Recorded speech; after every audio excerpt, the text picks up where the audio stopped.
Hello students, আজকে যে কবিতাটা আলোচনা করব সেই কবিতাটার নাম হচ্ছে mild the mist upon the hill. কবি Emily Jane Bronte. Emily Jane Bronte ইংরেজি সাহিত্যের এক বিখ্যাত পোয়েটেস, মহিলা কবি আর কি। তারা তিন বোনই কম বেশি লিখেছেন।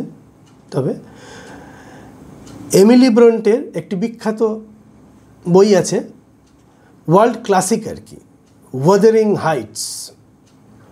এটা যুগ যুগ ধরে, দীর্ঘদিন ধরে মানুষ এই বইটা উপভোগ করেছেন, ভালো লেগেছে, সমালোচিত হয়েছে। সমালোচনা মানে খারাপ না, প্রশংসিত হয়েছে বলা ভালো, প্রশংসিত হয়েছেন। এবং এমিলি ব্রন্টে ইংরেজি সাহিত্যে একটি বিশেষ স্থান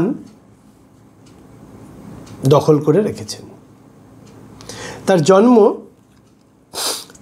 30th জুলাই 1818,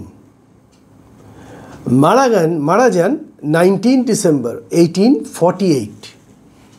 মাত্র 30 বছর বেঁচে ছিলেন। মৃত্যুর কারণ হিসেবে জানা যায় টিউবারকুলোসিস, বা চালু ভাষায় আমরা যাকে বলি টিবি। তার ভাইয়ের কোনো অসুস্থতার কারণে তাকে হাসপাতালে ভর্তি করা হয়েছিল এবং ফেরার পথে উনি খুব বৃষ্টিতে ভিজেছিলেন। সেখান থেকে তার রোগের সূত্রপাত, এবং যে কোনো কারণেই হোক উনি চিকিৎসকের সাহায্য নেননি দীর্ঘদিন। এবং যখন তিনি চিকিৎসকের সাহায্য নেবেন এটা সিদ্ধান্ত নিয়েছিলেন, তখন ওটা অনেক দেরি হয়ে গেছে। এবং আমরা এরকম একজন অসাধারণ লেখিকাকে, কবিকে, সাহিত্যকারকে হারাই খুব অল্প বয়সে। তার বলা হয় সিলভিয়া প্লাথ বলে আরেকজন বিখ্যাত লেখিকা আছেন, মানে ছিলেন। তার নাকি ভীষণ প্রভাব আছে বা প্রভাব ছিল এমিলি জেন ব্রন্টের ওপরে। এমিলি জেন ব্রন্টের একটা নিক নেম আছে বা পেন নেম, সেটা হচ্ছে এলিস বেল। এলিস বেল নামেও উনি অনেক লেখা লিখেছেন। এই যে কবিতাটা আমরা আলোচনা করব, এই কবিতাটা the mild the mist upon the hill, এটা একটা সেই অর্থে প্রকৃতিরই কবিতা। সঙ্গে ব্যক্তিগত জীবনের অভিজ্ঞতা, ব্যক্তিগত বা দৈনন্দিন আনন্দ, দুঃখ, অনিশ্চয়তা, আশ্রয়, কষ্ট, এই সব ওই কবিতাটার মধ্যে আছে এবং খুব সুন্দরভাবে লেখা আছে। মানে আমরা বারবার যে শব্দটা ব্যবহার করি, this is a beautiful pen picture of, এটার ক্ষেত্রে বলতে হয় this is a beautiful pen picture of nostalgia, comfort, seeking shelter, and a road to optimism, সবটাই আছে। তাহলে কবিতাটা শুরু করি এবার। Mild the mist upon the hill, মানে একটা হালকা কুয়াশা পাহাড়ের ওপরে। এটাই কবিতাটার প্রথম line, mild the mist upon the hill. এই যে mild the mist upon the hill, এখানে ফিগার অফ স্পিচের ব্যবহার আছে। আমি সব কবিতা বলার সময় বলে থাকি, এবারও বলছি, যে কোনো কবিতায় কিছু ফিগার অফ স্পিচ ব্যবহার করা হয়, অলংকার। সেই অলংকারগুলো কবিতাকে আকর্ষণীয় করে তোলে, কবিতাটা মনে রাখতে সাহায্য করে, আবেগগুলোকে বাড়িয়ে তোলে, পাঠক পড়তে পড়তে আবেগতাড়িত হয়ে ওঠে। এবং এই যে এই শব্দগুলো আমাদের দৈনন্দিন জীবন থেকে তুলে আনা, যে শব্দগুলোর সঙ্গে ভীষণ পরিচিত এবং বিশেষ কারণে বিশেষভাবে এগুলো ব্যবহৃত, এবং এগুলো থাকার জন্যে কবিতাটা আমাদের কাছে অনেক গ্রহণযোগ্য হয়ে উঠেছে, আমাদের কাছে অনেক ভালো লাগার বিষয় হয়ে উঠেছে। তাই প্রথম লাইনে the mild the mist upon the hill, এইখানে মাইল্ড দ্য মিস্ট, এই দুটো মাইল্ড আর মিস্ট, এই যে দুটো ময়ের ব্যবহার, এমের ব্যবহার, একে বলে অ্যালিটারেশন। অ্যালিটারেশনে একই শব্দ বারবার ব্যবহার করা হয় এটা বিশেষ ছন্দে, কখনো ভাওয়েলগুলো এক থাকে, কখনো কনসোনেন্টগুলো এক থাকে। হ্যাঁ, বাংলায় একটা বিখ্যাত অ্যালিটারেশন, বা আরও ভালোভাবে বললে ছোটোবেলার যত রাইমস, নার্সারি রাইমস, তার মধ্যে প্রচুর অ্যালিটারেশন আছে। বেটি বাটার, বটসাম বাটার, তো জ্যাক অ্যান্ড জিল, তারপরে এরকম আর একটা চালু বাংলা একটা অ্যালিটারেশন আছে, শ্যামবাজারের শশীবাবু সাইকেল করে শশা খেতে খেতে সরিয়ে স্বর্গে গেলেন। এটা একটা মজার বিষয়। যাই হোক, mild the mist upon the hill, এখানে একটা অ্যালিটারেশন আছে। তারপরে বলছে telling not of the storm tomorrow.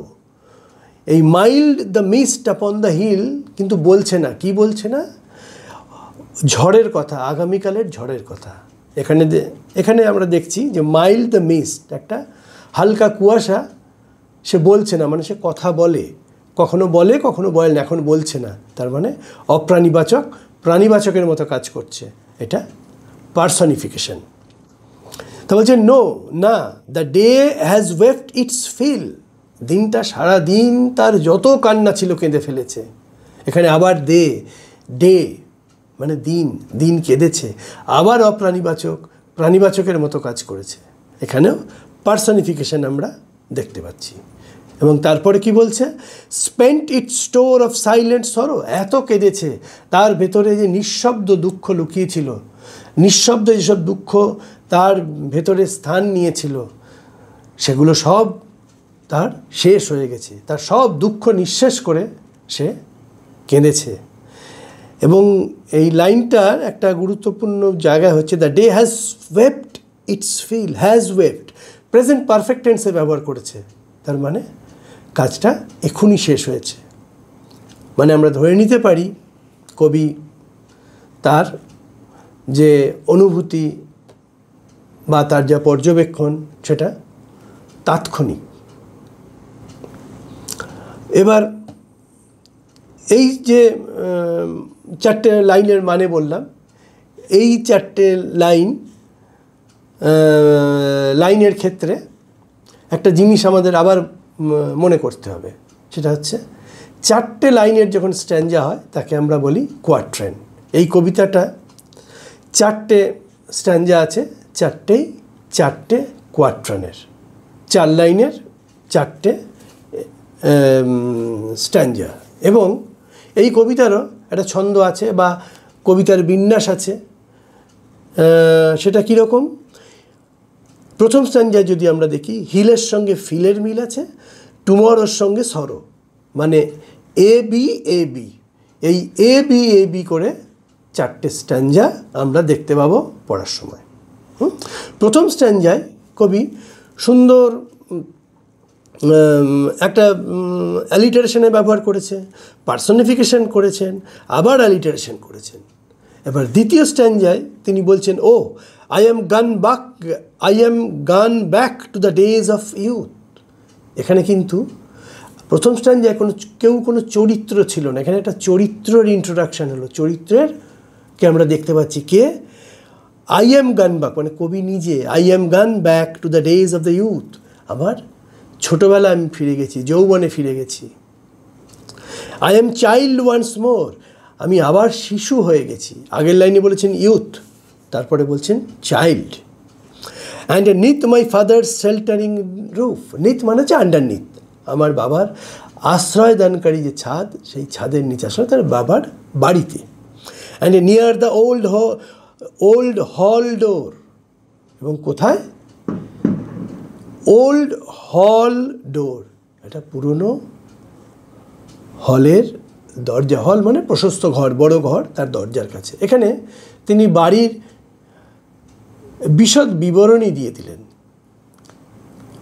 বিশদ বিবরণীর জন্য বলছি, একটা প্রশস্ত ঘর আছে, তার দরজা আছে, এগুলো আমরা জানতে পাচ্ছি। তার ছোটোবেলার যে বাড়ি ছিল সেইখানে এগুলো ছিল। এখানেও কিন্তু ছন্দবিন্যাস কীরকম আছে, ইউথের সঙ্গে রুফ, মোড়ের সঙ্গে ডোর, আবার এ বি। আর এই শেল্টারিং রুফ, এই কথাটা হচ্ছে একটা দৃশ্যকল্প, একটা ইমেজারি এবং রূপক একই সঙ্গে। দৃশ্যকল্প কেন বা শব্দকল্প, এই শব্দটা ব্যবহার করে শেল্টারিং রুফ করলেই আমরা ভিজুয়ালাইজ করতে পারি, দেখতে পাই একটা ছাদ যার নিচে মানুষ বা কবি আশ্রয় নিয়েছে। আর রূপক, শেল্টারিং রুফ, এখানে শেল্টারিং রুফ বলতে একটা বাড়ির ছাদ আসলে জীবনকে আশ্রয় দিচ্ছে, সেই জন্য এটা একটা রূপক।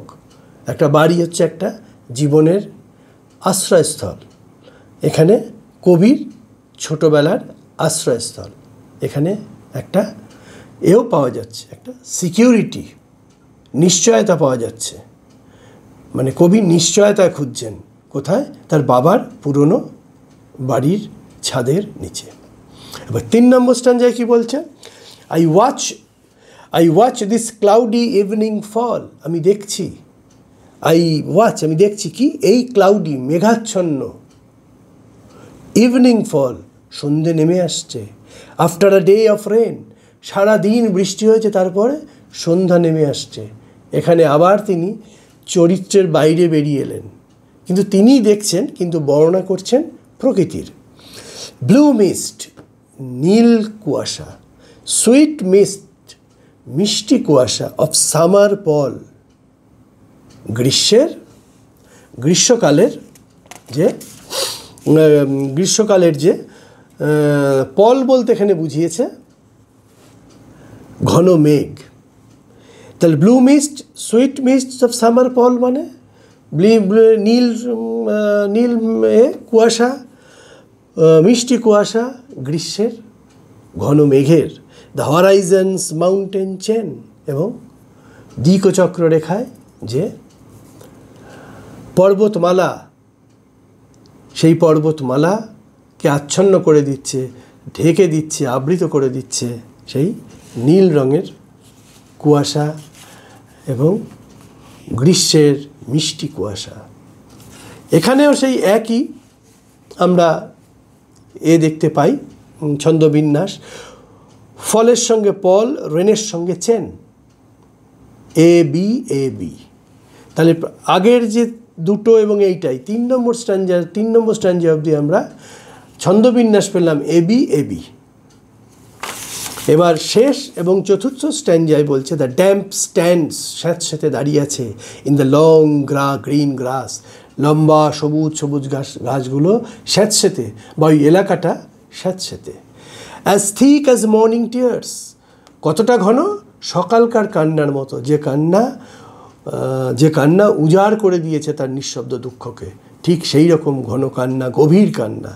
And the dreamy scent of fragrance pass, এবং ড্রিমি সেন্স মানে স্বপ্নের মতো যে সুগন্ধ, ফ্র্যাগনেন্স মানে হচ্ছে সুইট স্মেল, মিষ্টি গন্ধ, পাস মানে বয়ে চলেছে, that breeds of other years, যেটা অন্য বছরের গন্ধ এনে দিচ্ছে। আসলে এই যে দৃশ্যকল্প, এই যে দৃশ্যের তিনি অবতার করেছেন, সেই দৃশ্য তাকে তার শৈশবের সুন্দর দিনের যে গন্ধ, সুন্দর গন্ধ বয়ে আনছে তার জীবনে। এইটা হচ্ছে কবিতার লাইন বাই লাইন বাংলা মানে বললে যা দাঁড়ায় তাই। এবার আমরা যদি কবিতাটার একটু বিশদ আলোচনায় যাই, প্রথম স্তবকে আমরা কি পেলাম? প্রথম স্ট্যাঞ্জাতে কবি একটা শান্তিপূর্ণ, একটা প্রাকৃতিক দৃশ্য উনি বর্ণনা করলেন। মিষ্টি হিলটপ, স্টর্ম, ঝড়, ওয়েভড, কেঁদেছিল, সাইলেন্ট সরো, খুব সফট ফিলিংসগুলো তিনি বর্ণনা করেছেন। আর প্রকৃতির কুয়াশা মানেই, এবং উনি সফট বলেওছেন, মাইল্ডও বলেছেন, একটা শান্ত শিষ্ট, যা একটা সুদিং নেচারের বর্ণনা দিয়েছেন। দ্বিতীয় স্ট্যাঞ্জায় কী বলেছেন? তিনি নিজেকে উপস্থাপনা করেছেন এবং তিনি বলেছেন তার মনে হচ্ছে তিনি আবার শৈশবে ফিরে গেছেন, তার বাবার আশ্রয়ে ফিরে গেছেন, এবং সেই আশ্রয়ে তিনি নিশ্চয়তা খুঁজছেন, সিকিউরিটি খুঁজছেন। হ্যাঁ, এটা সব মানুষই তার বাবার আশ্রয়ে নিশ্চয়তা পায়, সিকিউরিটি পায়, নিরাপদ মনে করেন। এবং ফোর্থ স্ট্যাঞ্জায় তিনি বলছেন এখানে কিন্তু আর আবার সেই থার্ড এবং ফোর্থ স্ট্যান্ডার দুটোতেই ন্যারেটার কিন্তু আর উপস্থিত নেই। আবার তিনি দূর থেকে তিনি বলছেন যে তিনি পর্যবেক্ষণ করছেন কিভাবে সকালের সঙ্গে বিকেলের মিল পাচ্ছেন, কিভাবে সুন্দর গন্ধগুলো মানে তার শৈশবের, আসলে তার শৈশবের দিনগুলো খুব সুন্দর ছিল, সেই সুন্দর দিনের সৌরভও সুন্দর, সেই সৌরভ যেন তার জীবনে ফিরে এসেছে।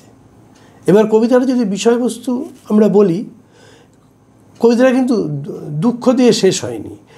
আরম্ভটাতে একটু দুঃখ থাকলেও শেষটা কিন্তু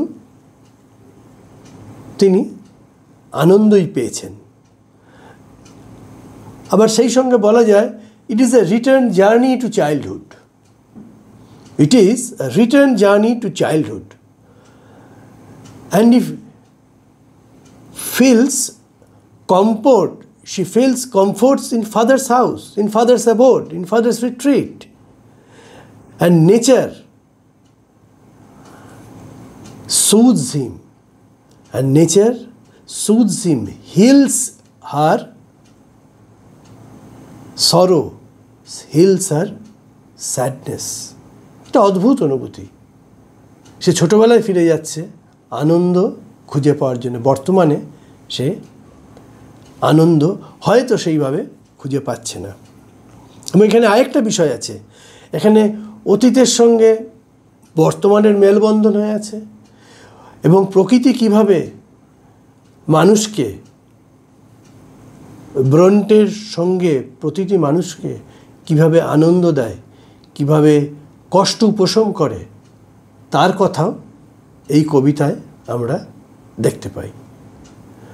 এবং নস্টালজিয়া একটা বিশেষ ভূমিকা পালন করেছে। নস্টালজিয়া আমি বলবো, প্রথম, দ্বিতীয়, তৃতীয় যাই বলবো, নস্টালজিয়াই আছে এই কবিতাতে। নস্টালজিয়া মানে হচ্ছে স্মৃতিচারণ। তিনি তার শৈশবের সুন্দর দিনগুলোর স্মৃতিচারণা করেছেন, সেইগুলো কিছু প্রাকৃতিক অনুষঙ্গ দিয়ে তিনি আমাদের সঙ্গে ভাগ করে নিয়েছেন। এখানে কিভাবে একটা দিনের দুঃখ, তার চেপে রাখা কান্না, দুঃখের কারণে যে কান্না, এইগুলো থেকে তিনি কিভাবে মুক্তি পেয়েছেন শৈশবের আনন্দের মধ্যে, সেইটা কিন্তু প্রতিটা লাইন, প্রতিটা শব্দ, প্রতিটা লাইন, প্রতিটা শব্দকল্প, প্রতিটা ইমেজারি, প্রতিটা সিম্বল এর মধ্যে দিয়ে প্রকাশ পেয়েছে। তিনি অসাধারণ সব শব্দ চয়ন করেছেন, অসাধারণ সব দৃশ্যের অবতারণা করেছেন, এবং অবশ্যই যে কারণে তার কবিতাটা এত প্রশংসিত, সেটা হচ্ছে তার অলংকারের ব্যবহার। সুন্দর সুন্দর ফিগার স্পিচ ইউজ করেছেন, যেগুলো এইসব পার্সনিফিকেশন যখন প্রকৃতির অনুষঙ্গে ব্যবহার করা হয়, তখন আমাদের মনে হয় প্রকৃতি আমাদের মতনই, আমাদের সঙ্গে কথা বলে, প্রকৃতি আমাদের আনন্দ দেয়, প্রকৃতি আমাদের দুঃখ দেয়, এগুলো ভাবতে আমাদের ভালো লাগে। এবং এই কবিতায় তার কোনো অভাব নেই। এই কবিতায় প্রকৃতি কতভাবে, মানে in how many ways nature heals us and comforts us, and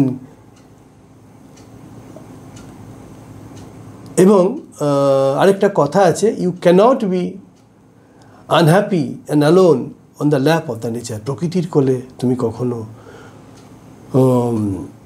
একাকীও বোধ করবে না এবং কষ্টও পাবে না। এবং সেই প্রকৃতিকে এখানে অসাধারণ কবি ব্যবহার করেছেন, করে তার ছোটোবেলার দিনে ফিরে গেছেন। এবং সেই ছোটোবেলার দিনও যে প্রকৃতি তাকে তার দুঃখ প্রশমিত করছে, তার মতনই সুন্দর, এবং এই প্রকৃতি তাকে ভীষণভাবে প্রভাবিত করেছে, প্রকৃতি তাকে আনন্দ দিয়েছে, প্রকৃতি তাকে ভাবতে সাহায্য করেছে কিভাবে তার ছোটোবেলার দিনগুলো তাকে আনন্দ দিত।